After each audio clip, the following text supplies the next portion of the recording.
I returned to Russia in November 1914, at the beginning of the First World War, after a long journey through Egypt, Ceylon, and India. When leaving St. Petersburg, I had said that I was going to seek the miraculous. The miraculous is very difficult to define. For me, this word had a quite definite meaning. I had come to the conclusion a long time ago that there was no escape from the labyrinth of contradictions in which we live, except by an entirely new road, unlike anything hitherto known or used by us. I was unable to say where this new or forgotten road began. I already knew then, as an undoubted fact, that beyond the thin film of false reality there existed another reality from which, for some reason, something separated us.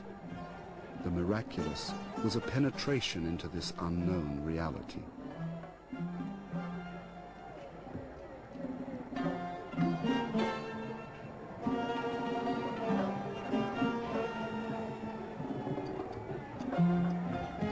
When I went away, I already knew I was going to look for a school or schools. I had arrived at this long ago. I realized that individual efforts were insufficient, and it was necessary to come into touch with the real and living thought which must be in existence somewhere, but with which we had lost contact. I could not explain it clearly, but it seemed to me that even the beginning of contact with the school may have a miraculous nature. I imagined, for example, the possibility of making contact with schools of the distant past, with schools of Pythagoras, with schools of Egypt, with the schools of those who built Notre Dame, and so on.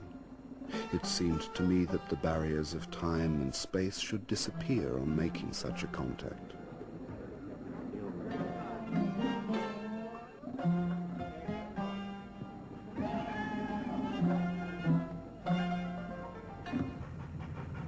Soon after my return to St. Petersburg in February and March 1915, I gave public lectures on my travels in India.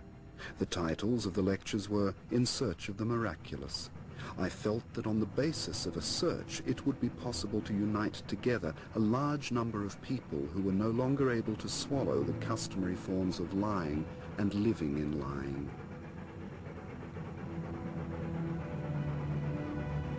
Later, I went to Moscow and started with editorial work in the newspaper for which I had written from India.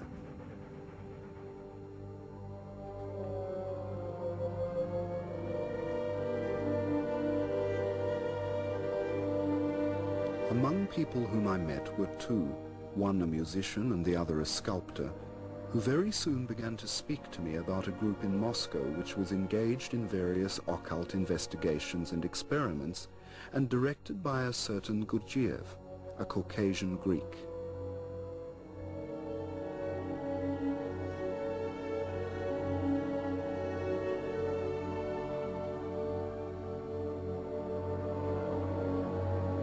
Because of my previous experience, it was only after the persistent efforts of one of my new acquaintances that I agreed to meet Gurdjieff and have a talk with him. My first meeting with him entirely changed my opinion of him and of what I might expect from him.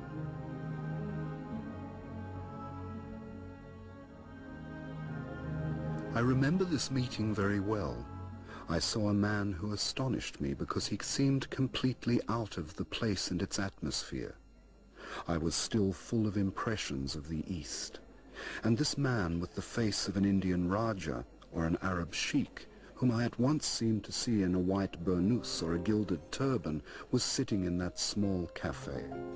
He spoke Russian incorrectly with a strong Caucasian accent, and this accent, with which we are accustomed to associate anything apart from philosophical ideas, strengthened still further the strangeness and the unexpectedness of this impression.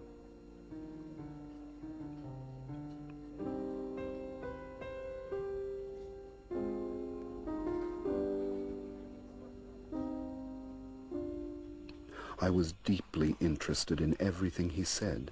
I felt in it some new points of view, unlike any I had met with before. He invited me to go with him to a house where some of his pupils were gathering.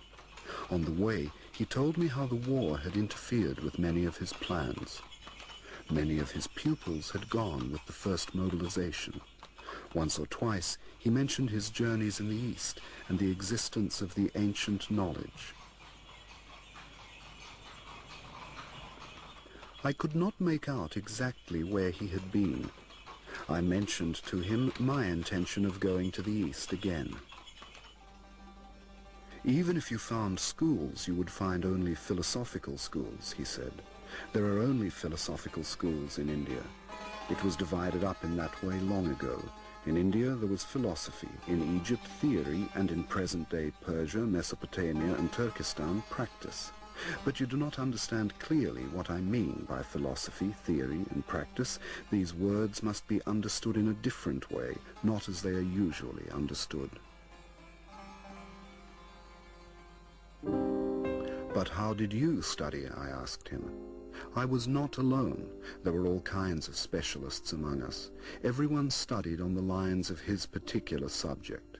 Afterwards, when we got together, we put together everything we had found. And where are your companions now? Some have died, some are working, some have gone into seclusion. This word from the monastic language, heard so unexpectedly, gave me a strange and uncomfortable feeling. One was struck by a great inner simplicity and naturalness in him, which made one completely forget that he was, for us, the representative of the world of the miraculous and the unknown. Though he did not say it loudly, he gave me to understand that he would accept me as one of his pupils if I expressed the wish.